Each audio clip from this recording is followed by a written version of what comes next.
कथित काव्यांश होता है उसमें कविता का एक अंश ले लास्ट लिया जाता लेसन है। की कविता की कुछ नाराजू पंक्तियां दी जाती हैं, पूरी कविता नहीं दी जाती, क्वेश्चन और उस पर आंसर्स हो गए आधारित हैं कुछ क्या? प्रश्न पूछे जाते हैं। उसमें एक प्रश्न इस प्रकार का भी आता है, कवि और कविता का नाम लिखिए। तो आपको जितने भी कविता जो है, आपको कविता का नाम याद होना चाहिए और उसके कवि कौन, ये याद रखना है। ठीक है, तो आज की कक्षा में हम कविता चांद से थोड़ी सी कविता, इस कविता को पढ़ेंगे। ठीक है बच्चों, तो अपनी पुस्तक में देखिए, पहले मैं कविता जो है आपको पढ़ देती हूँ, उसके बाद उसका मैं अर्थ समझाती हूँ, है ना, उसका अर्थ समझेंगे। तो कविता को देखिए आप, बहुत छोटी सी और बहुत ही अच्छी सी कविता है। इसमें एक आप लोगों की उम्र की 10-11 साल की एक छोटी सी लड़की और बच्चे का मैसेज है, आपको ये बुक में लिखनी है कविता। हाँ लिख लीजिए बच्चों, कविता ये अपनी नोटबुक में लिखनी है। Okay ma'am. कविता अच्छा, जिससे पहले जो मैडम पढ़ा रही थी बच्चों को, तो उसमें मैडम ने आपको पार्ट नंबर 3 कंप्लीट हो चुका है ना? Yes ma'am. Yes ma'am, completed. Part इससे क्या है अच्छा, 3 तक आपका कंप्लीट हो चुका है, यहाँ से मैं स्टार्ट कर रही हूँ। ओके ठीक है बच्चों, पहले मैडम पढ़ा रही थी तो शायद आपका 3 तक कंप्लीट हो गया। 3 पार्ट पढ़ा दी, 3 के क्वेश्चन और आंसर पूरे नहीं हुए हैं, इनके क्वेश्चन आंसर पूरे नहीं करवाए मैडम। यस मैम, नहीं कहाँ हुए तक हुए? पूरे। ठीक है बच्चों, आज तो मैंने स्टार्ट कर दिया, इस आगे कविता का को हम पढ़ते सेकंड थे, क्वेश्चन। कल अगली क्लास में मैं आपको 3 के क्वेश्चन आंसर करवा दूंगी। ठीक है, आज कविता जो है आप पढ़ लीजिए, स्टार्ट समझ लीजिए। कल आप जो है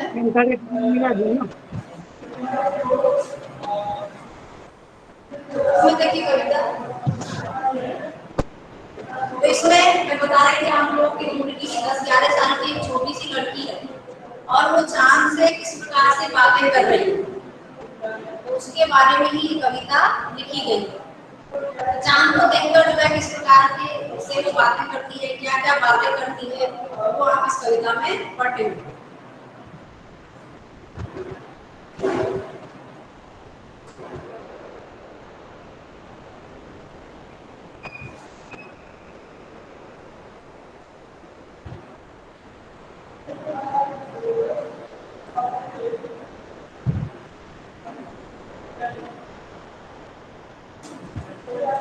सबसे पहले हम कविता देखते हैं बच्चों, कविता को ध्यान से देखिएगा।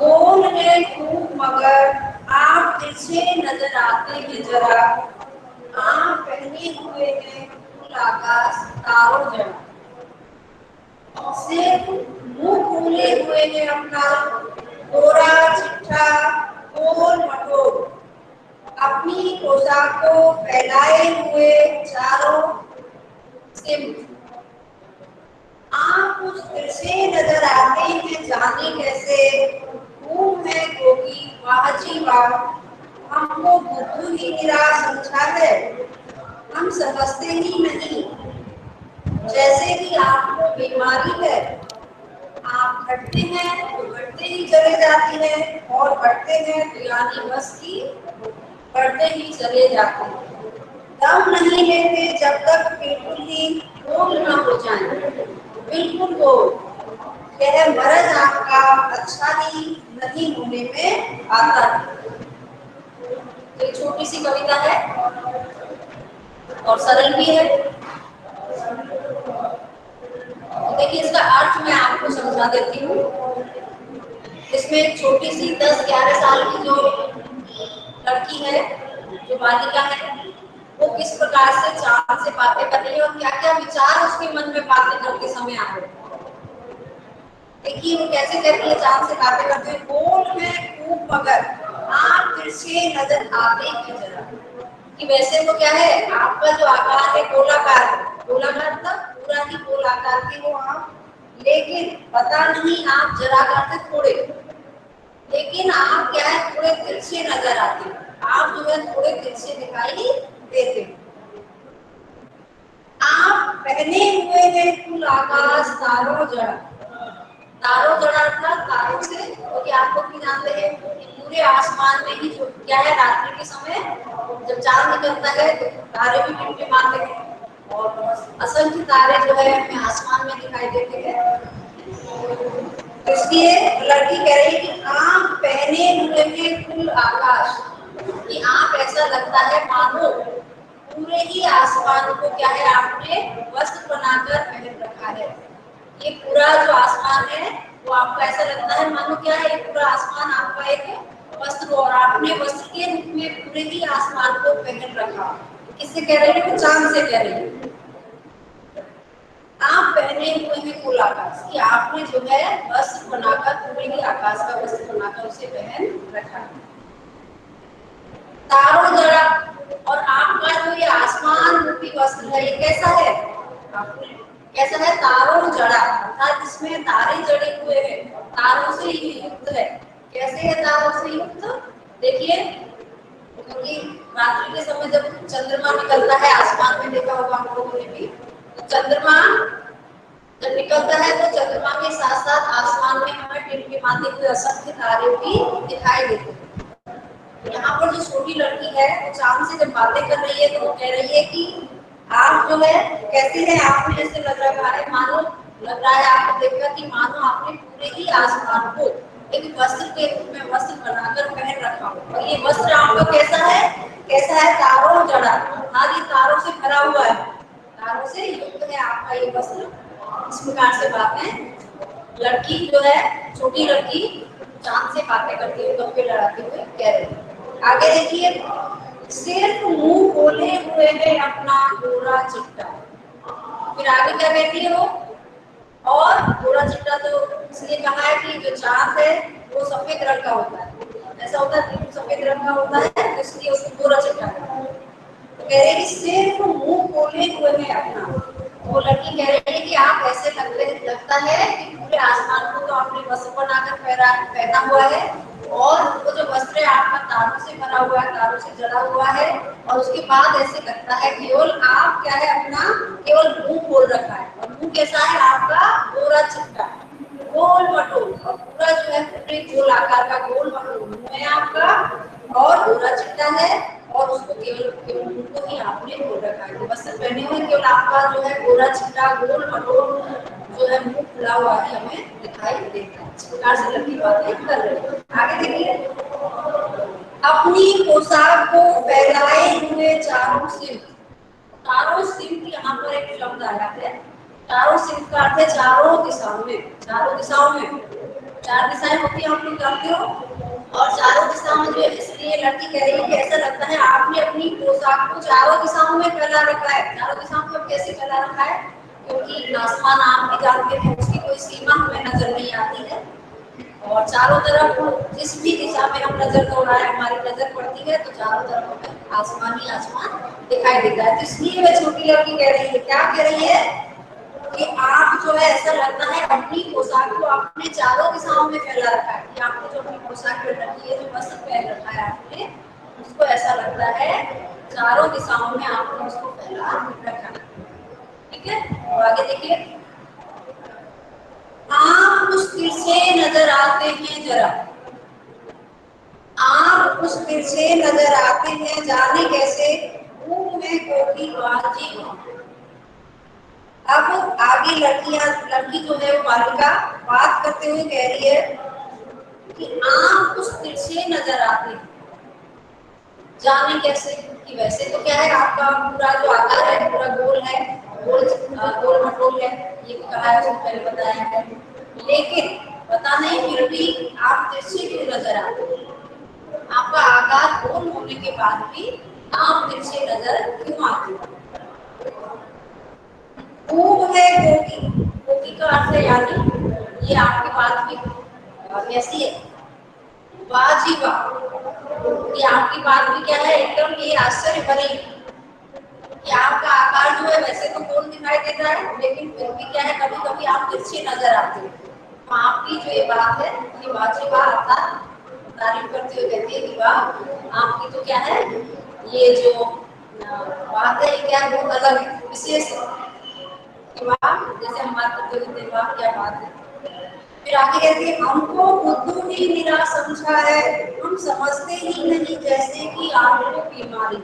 फिर आगे लड़की क्या कहती है, अपने विचार व्यक्त करती हुई कह रही है आगे, क्या कह रही है कि वाजी बात, हमको बुद्धू ही निरा समझा है। बुद्धू ही निरा, निरा करते बिल्कुल, बुद्धू अर्थात कि आप हमें क्या है, बुद्धू बेवकूफ समझते हो ना। कहती कि तुमने ऐसे लगता है तुम्हें बिल्कुल निरा अर्थात बिल्कुल बेवकूफ ही समझ रखा है, बुद्धू ही समझ रखा है, बिल्कुल बेवकूफ ही आपने हमें समझ रखा है। हम समझते ही नहीं जैसे कि आपको बीमारी है। फिर आगे वो लड़की कहती है कि हम मानो आपके तो हमें बिल्कुल बुद्धू समझ रखा है, और ऐसा समझ रखा है कि हम आपको बिल्कुल नहीं जानते, बिल्कुल समझते ही नहीं है, ऐसा आप मानते हो, आपको बीमारी है। फिर आगे वो लड़की कहती है कि आप तो अपने बुद्धू समझते हो, लेकिन आपको क्या है, बीमारी है। ये जो आप कभी तिरछे दिखाई देते हो, कभी गोल दिखाई देते हो, आपका आकार गोल है, फिर भी कभी कभी तिरछे दिखाई देते हो, तो ये आपको जो है आकार बदलने की क्या है, बीमारी है। आपकी लड़की कहती है कि ये क्या है, आपकी एक बीमारी है, रोग है आपको एक प्रकार का। आप घटते हैं तो घटते ही चले जाते हैं। वो आगे क्या करेगी, और ये एक ऐसी बीमारी है आपकी, जब घटते हैं तो पूरी तरह आप घटते ही चले जाते हैं, और बढ़ते हैं तो बस यानी कि बढ़ते ही चले जाते हैं। जब आपने एक बार बढ़ना प्रारंभ कर दिया तो आप क्या है, लगातार बढ़ते ही जाते हो। दम नहीं लेते हैं जब तक बिल्कुल ही गोल ना हो जाए। और जब आपने एक बार बढ़ना प्रारंभ कर दिया तो आप बीच में दम नहीं लेते, अर्थात सांस भी नहीं लेते, अर्थात लगातार जो है आपको अपना आकार बदलते रहते हो, और जब तक आप उठते नहीं होगी तब तक पूरी तरह आपका आकार गोल ना हो जाए। तो इसको देखकर लड़की कह रही है कि ये तो आपको बीमारी है, गोल ना हो जाए बिल्कुल, और जब तक आप बिल्कुल गोल नहीं हो जाते तब तक उठते भी नहीं हो। यह मर्ज आपका अच्छा ही नहीं होने में आता है। मर्ज जो है अर्थात ये इसमें करना चाहिए कि लाइलाज बीमारी, लाइलाज अर्थात जिसका इलाज ना हो सके। छोटी बच्ची कह रही है कि आपकी ये जो मर्ज अर्थात ये आपको एक ऐसी बीमारी है घटने बढ़ने की, वो लाइलाज है, इसका कोई इलाज नहीं है, और ये जो बीमारी आपकी अच्छा होने में अर्थात सही नहीं हो पाती है। इस प्रकार से छोटी लड़की जो है चांद से बातें करती हुई, गप्पे लड़ाती हुए कह रही है, वो कह रही है बातें करते हुए कि आपको ये जो मर्ज अर्थात की बीमारी है कैसी है, ये रोग है, लाइलाज है ये आपका रोग, और ये ऐसा रोग है या ऐसी बीमारी है, रोग बीमारी का अर्थ होती है, तो ये ऐसी बीमारी है कि आपको जो है ये सही नहीं होती। कभी जब आप पढ़ाने लग गई क्या? जब आप पढ़ना प्रारंभ करते हो पूरे लगातार पढ़ते रहते हो, और जब तक नहीं रुकते तब तक की पूरी गोल ना हो जाओ। तो इस प्रकार से ये घटने बढ़ने की जो है बीमारी है, और बीमारी भी कैसी बीमारी है आपकी, लाइलाज, अर्थात इसका कोई इलाज नहीं है, कभी आप ठीक ही नहीं होते हो, तो हमेशा ही। तो इस प्रकार से जो छोटी लड़की है वो चांद से बातें करते हुए, वो गप्पे लड़ाते हुए इस प्रकार से बात करो। बच्चों ये छोटी सी बहुत सरल ही कविता है, अर्थ आपको समझ में आ गया, आ गया, हाँ या ना? यस मैम, इजी है। Yes, yes ma'am. Ma'am, easy है। यदि इस कविता इस कविता की कुछ पंक्तियां किसी का अर्थ समझ में नहीं आया है, कुछ पूछना चाहती हैं, तो आप पूछ मैम लीजिए। समझ गया। मैम लास्ट सेंटेंस समझ में नहीं आया। बेटा पढ़ा दी, मैंने पढ़ा चुकी हूँ, 4 पाठ उसके हमारे हो गए। अभी मैं लेसन के लिए आगे मैम बढ़ा रही गाती का हूँ। क्या लास्ट मतलब होता है? सेंटेंस समझ में नहीं आया। आगे हम मैम पढ़ेंगे आज लेसन चैप्टर पुस्तक मैम हिंदी गाती का क्या जो पाठ है मतलब होता है? वही हम पढ़ेंगे, क्योंकि हम चैप्टर 3 के हमने क्वेश्चन आंसर्स करे ही नहीं, तो उसका जितना चैप्टर भी 4 काम की है वो कॉपी आप कैसे कंप्लीट लिखें? पूरा करके रखिए, ठीक है। Ma'am I have a doubt. Syllabus Hindi chapter का, 3 हाँ के बेटा मैं क्वेश्चन बताती हूँ आंसर्स आपको करे सिलेबस ही नहीं है। जितना पढ़ाया है आपको उतना तो पढ़ के रखिए, उससे कम ज्यादा कुछ होता है तो वो आपको बताऊंगी, जल्दी बताऊंगी, है ना। मैम मैम जितना पढ़ाया है उतना तो आप पढ़िए, कंप्लीट उतना पढ़िए। मैम लेकिन चैप्टर 3 तो हाँ, तो अभी इस हुआ ही कविता नहीं है। से संबंधित यदि कोई पंक्ति कुछ पूछा था, यदि आपको नहीं समझ आया है तो कोई भी बच्चा पूछना हर्षिता चाहेगा। मैम ने कहा है कि वो चैप्टर 3 कल करा देंगी। मैम लास्ट सेंटेंस समझ में नहीं हाँ, आया। जो पूछिए बेटा, क्या डाउट है? मैम गाकी का क्या पूछिए। मतलब होता है? मैम गाकी का क्या मतलब होता है? जल्दी पूछो बेटा। चैट में पूछो जो पूछना है। मैम आपकी आवाज जल्दी नहीं से आ रही पूछिए, है। आपको क्या पूछना है जो। हाँ, टाइप कर दो बेटा इधर। अरे मैम के पास स्पीकर नहीं होगा शायद। मैम आपकी आवाज गाकी मीन्स, गाकी नहीं है, वो है गोकी। गोकी शब्द है, गोकी का है यानी। गोकी का अर्थ है यानी। गाकी नहीं, गोकी है, ठीक है। और किसी बच्चे को कोई डाउट है? No doubt. No ma'am, no doubt. Question 3 के चैप्टर 3 की क्वेश्चन आंसर जो है, ठीक है। मैं कल कहाँ तक हुए हैं ये बताओ मुझे। पाठ नंबर 3 के मैडम बता रही थी, कहाँ तक हुए हैं?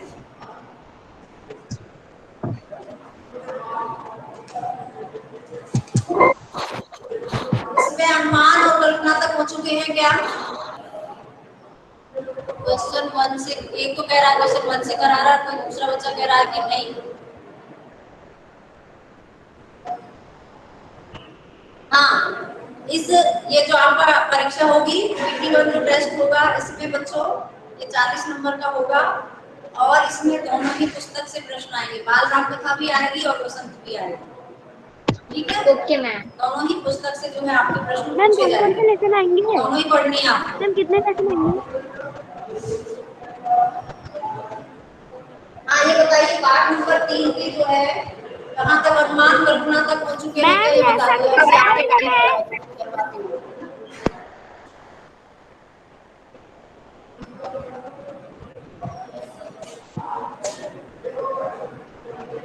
कहाँ तक हो चुके हैं अपनी नोटबुक को निकल। भाषा की बात वाले यदि नहीं हुए हैं तो ये व्याकरण से संबंधित है, कहानी से तक।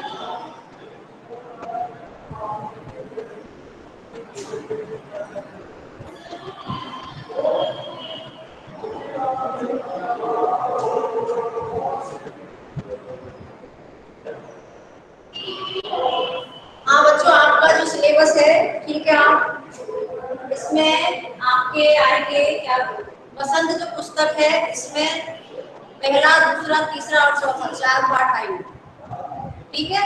नोट कर लो आप, वसंत पुस्तक से पहला, दूसरा, तीसरा और चौथा, ये 4 पाठ। और उधर आपकी जो बाल राम कथा पुस्तक है उससे 3 पाठ। मैम एक बार वापस बता दीजिए।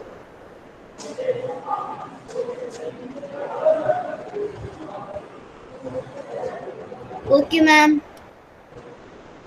मैम बालराम कथा में से कितने देंगे?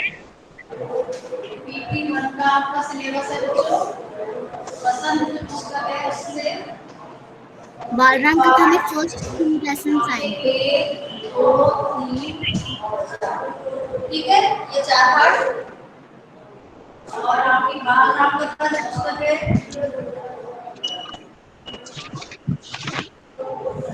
उससे आपके आएंगे बाल राम कथा का पाठ 1, 2 और 3, 3 पाठ इसके आएंगे, ठीक। Okay ma'am. Okay ma'am. Okay ma'am. Vasant से 4 पाठ, बाल राम कथा से 3 पाठ। Okay ma'am. ना आपको दोनों पुस्तक से इतने पाठ ओके मैम। एक अच्छी तरह से याद करनी पढ़ने, और सारे ही प्रश्न पढ़ने हैं इसमें। वसंत में तो जो भी पाठ के पीछे हैं आपके, कविता से या पाठ से होते हैं, फिर अनुमान कल्पना वाले होते हैं और भाषा की बात वाले होते हैं, वो सारे ही प्रश्न उत्तर आपको अच्छे से पढ़ने हैं, ठीक है। और इसमें बाल राम कथा में आपके जो है वसंत पुस्तक की तरह पाठ के पीछे प्रश्न नहीं दिए, इसमें पाठ में से पिछले से ये बनाकर हर एक पाठ से लगभग 10-10 प्रश्न तो आपको मैंने लिखवाए हैं। और उसके बाद भी और भी जो अतिरिक्त एक्स्ट्रा क्वेश्चन को आप वो भी आपको करवाए हैं, वो सब आप पढ़ लीजिए। पाठ को आपको पढ़ना ही है, ओके मैम। पाठ पहले पाठ पूरा पढ़िए अच्छे से, उसके बाद जो है जो प्रश्न करवाए हैं आपको, प्रश्न उत्तर वो सब पढ़िए। मैम अभी हम पार्ट 4 के क्वेश्चन आंसर करेंगे या फिर बालराम कथा को कंटिन्यू करेंगे?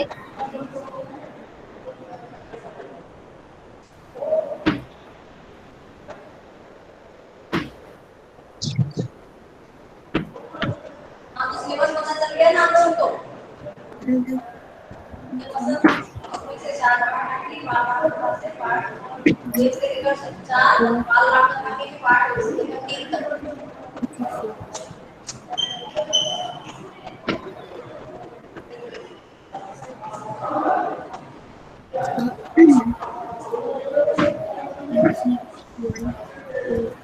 और आपके जो पेपर होगा 40 नंबर का होगा,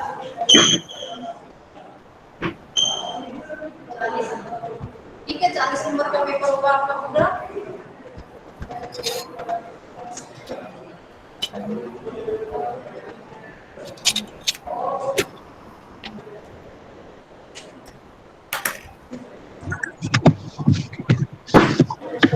ये आप कर लो, सिलेबस जो है आपको मैंने बता दिया।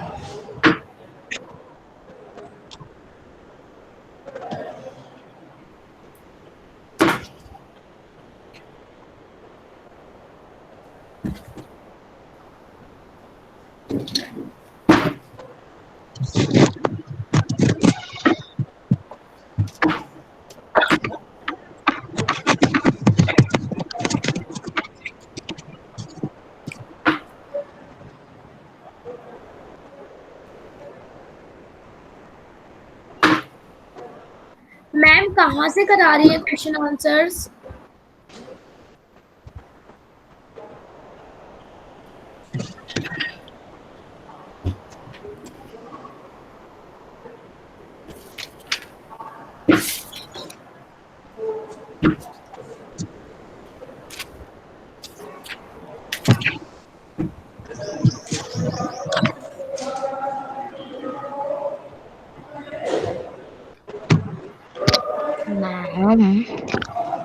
हेलो दिव्यत मैम, कहाँ से करा रही है क्वेश्चन आंसर्स? कहानी से आगे अनुमान और कल्पना। मैम ने अभी कोई भी क्वेश्चन आंसर्स नहीं करवाए। तो मैम कहाँ से करवाएंगे, किसी को पता है? मैम ने तो पता नहीं करवाया। मैम अभी चैप्टर 4 के क्वेश्चन आंसर करवाएंगी। चैप्टर 3 के क्वेश्चन आंसर्स तो हुए नहीं, चैप्टर 4 के कहाँ से कराएंगे? चैप्टर 4 के चैप्टर हाँ, चैप्टर 3 के खत्म होने वाले हैं। बाद में कराएंगे। चैप्टर 3 का तो अभी कराएंगी या कल चैप्टर 4 का बाद में कराएंगी? भी चैप्टर 4 का करवाएंगे, बाद में चैप्टर 3 का करवाएंगे। है तो ऐसे के गैप छोड़ना पड़ेगा क्या? पेजेस छोड़ने पड़ेंगे? पहले चैप्टर 3 का करवाएंगी, बाद में चैप्टर 4 का। हाँ ठीक है बच्चों, नोट हो गया होगा आपका सिलेबस। पहले चैप्टर 4 का कराएंगे। आज हमने ये कविता पढ़ी है तो इससे संबंधित मैम ने अभी बोला तो सही। हाँ मैम ने बोला अभी हमने कविता पढ़ी है तो उसके प्रश्न उत्तर करेंगे। ठीक है।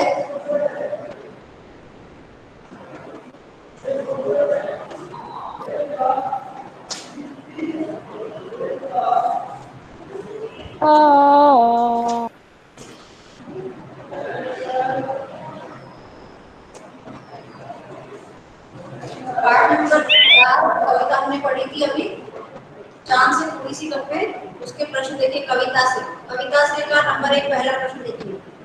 आप पहने हुए हैं कुल आकाश के माध्यम से लड़की कहना चाहती है कि। पहला प्रश्न देखिए, कविता से का नंबर 1 पहला प्रश्न है, आप पहने हुए हैं कुल आकाश के माध्यम से लड़की कहना चाहती है कि। इसमें 2 विकल्प दिए हुए हैं आपको। पहला विकल्प है चांद तारों से जड़ी हुई चादर ओढ़कर बैठा है। दूसरा विकल्प देखिए, चांद की पोशाक चारों दिशाओं में फैली हुई है। चांद की पोशाक चारों दिशाओं yourself. उत्तर क्या होगा? तुम किसे सही मानते हो? अब इसका सही उत्तर बताना है, क्या होगा?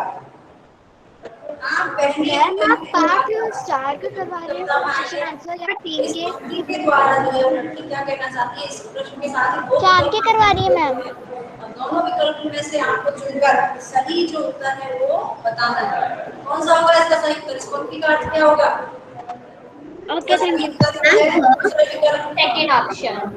आपका वो उसका सही उत्तर होगा। दूसरा विकल्प क्या है? चांद की Second one is correct. चारों दिशाओं में फैली हुई है, ये इसका सही उत्तर होगा। जो दूसरा विकल्प है ये है इसका सही उत्तर। ठीक है, ओके मैम। फिर आगे अगला प्रश्न है, प्रश्न नंबर 2। कवि ने चांद से गप्पे किस दिन लगाई होंगी? इस कविता में आई बातों की मदद से अनुमान लगाओ, उसका कारण भी बताओ।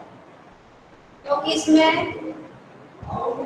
इस कविता में जो है चांद के तिरछे होने की बात कही गई है और मैम पूर्णिमा की रात को सीधा बोला आपने। लगा सकते हैं। इस कविता में जो है कवि ने जो चांद से गप्पे हैं अष्टमी से पूर्णिमा के बीच लगाई हुई, इसका कारण भी हम बता सकते हैं। और पूर्णिमा, एक तो हम पूर्णिमा का भी उल्लेख कर सकते हैं। पूर्णिमा क्योंकि पूर्णिमा को जो है चांद पूरा गोल होता है। ठीक है, पूर्णिमा की जो तिथि है उसको चांद क्या होता है? पूरा गोल, एकदम पूरा गोल होता है। उसके बाद देखिए अष्टमी से पूर्णिमा के बीच, और अष्टमी से पूर्णिमा के बीच भी लगाइए गप्पे। क्यों? क्योंकि यहाँ पर इस कविता में पंक्तियां भी आई है कि आप तिरछे हैं और जब बढ़ना प्रारंभ करते हैं तो बढ़ते ही जाते हैं कि जब तक पूरे गोल ना हो जाए। तो हम कह सकते हैं ये ऐसा जो है इस पंक्तियों में आया है, हम कह सकते हैं अष्टमी से पूर्णिमा के बीच में गप्पे लगाए। और इसके बाद है फिर इसमें एक बात और आई, जब आप घटते हैं तो घटते ही चले जाते हैं।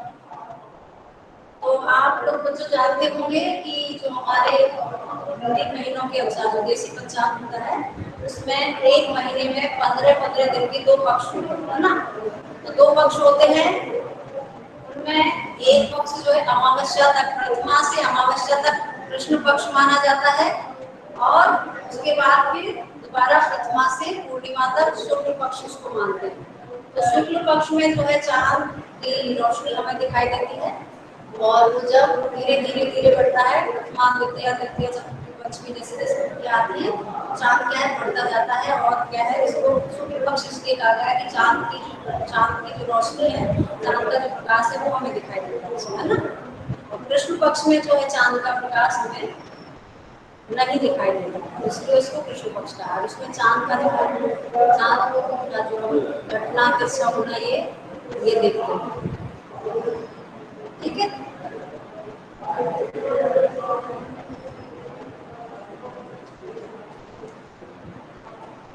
आगे फिर अनुमान और कल्पना का प्रश्न देखिए।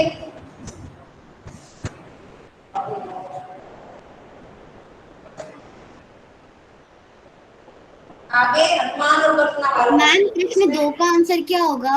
तीसरा प्रश्न में तो क्या है, नई कविता में दुनिया छंद के मैम के पास स्पीकर नहीं है। तो ऐसे शब्दों को आपको लिखना है जो ये तीसरा प्रश्न ठीक है, छोड़ देना है, कोई खास नहीं है। अनुमान और कल्पना देखिए, अनुमान और कल्पना वाला प्रश्न देखिए। कुछ लोग बड़ी जल्दी चिढ़ जाते हैं। यदि चांद का स्वभाव भी आसानी से चिढ़ जाने का हो तो वह किन बातों से सबसे ज्यादा चिढ़ेगा और चिढ़कर वह उन बातों का क्या जवाब देगा? अपनी कल्पना से चांद की ओर से दिए गए जवाब में। ये प्रश्न बच्चों हम लोगों की होमवर्क है। अनुमान और कल्पना वाले प्रश्न क्या है, बच्चों के सबके अलग अलग विचार होते हैं और अपने विचार इसमें आपको लिखने हैं। प्रश्न ये सरल ही है, आप इसका उत्तर भी आसानी से लिख सकते हैं कि कुछ लोग बड़ी जल्दी चिढ़ जाते हैं और यदि चांद का स्वभाव भी उस लड़की की बातें सुनकर क्या है, इस प्रकार की बातें सुनकर यदि आसानी से चिढ़ जाने का हो तो वह किन बातों से सबसे ज्यादा चिढ़ेगा और चिढ़ने के बाद वो अपनी तरफ से क्या जवाब देगा? तो ये आपको अपने विचार इसमें लिखने हैं। ठीक है, ये प्रश्न आपको क्लियर होते, इसका उत्तर आपको लिखना है। आगे फिर देखिए भाषा की बात। भाषा की बात वाले जो प्रश्न है ये अभी आज स्टार्ट करेंगे तो पूरे नहीं हो पाएंगे। इसमें कितने प्रश्न हैं? 1 2 3, कई प्रश्न है वो नहीं। कल इसको कल पहले तो जो हमारा पिछला जो बाकी है आप लोग कह रहे हैं जैसे इसने का नहीं हुआ है तो उसको मैं कंप्लीट कराऊंगी, उसके बाद इस पार्ट के रिविजन आपको करवाऊंगी, ठीक है ना? मौखिक क्वेश्चन हम देख लेते हैं अभी। नंबर 1 भाषा की बात का पहला प्रश्न देखिए। चांद संज्ञा है, चांदनी रात में क्या है? चांदनी विशेषण है।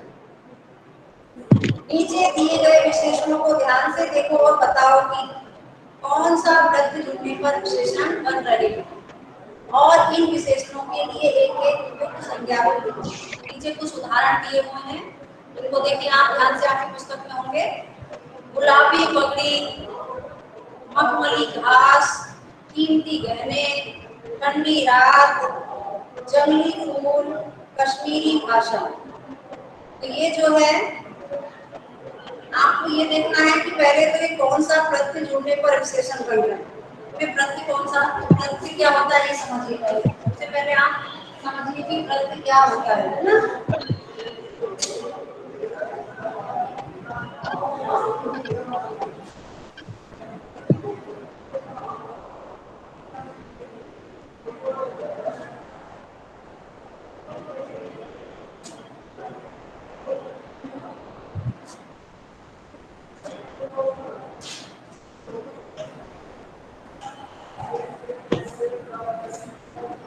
प्रत्यय जो है बच्चों, ये शब्द हमेशा याद रखिए, शब्द के अंत में प्रत्यय।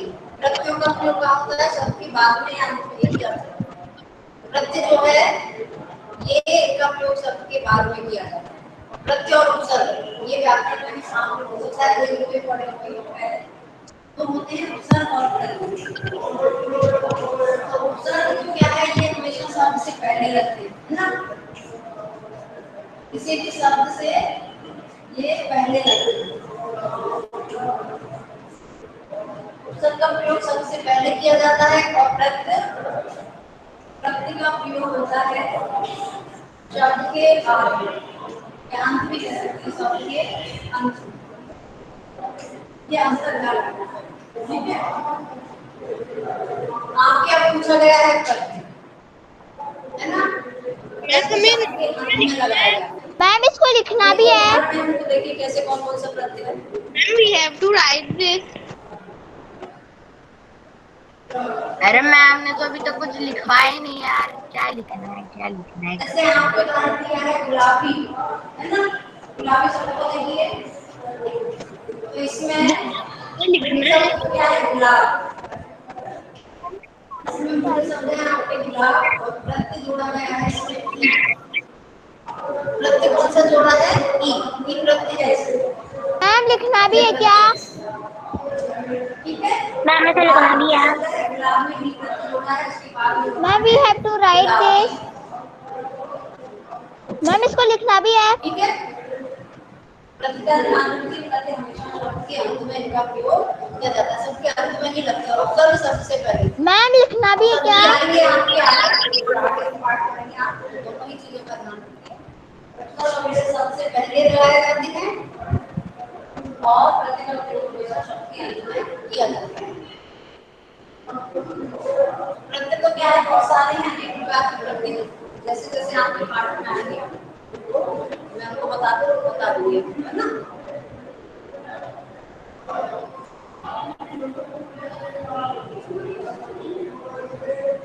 इसी प्रकार ठंडी शब्द है, इसमें भी ठंडी शब्द है और इसमें एक प्रत्यय जोड़ा गया है। और देखिए जंगली शब्द है तो जंगली, इसमें कौन सा हो जाएगा आपके? जंगल। और फिर प्रत्यय से कौन सा जोड़ा गया है? ठीक है, तो आपके इस पाठ में अधिकतर जो भी शब्द हैं सभी में ई प्रत्यय का ही उपयोग किया गया है। प्रत्यय समझ में आया क्या होता है? प्रत्यय हमेशा शब्द के यस मैम। अंत में लगते हैं, बाद में भी आप कह सकते हैं। ठीक है बच्चों, तो क्लास अब मैं समाप्त कर रही हूँ।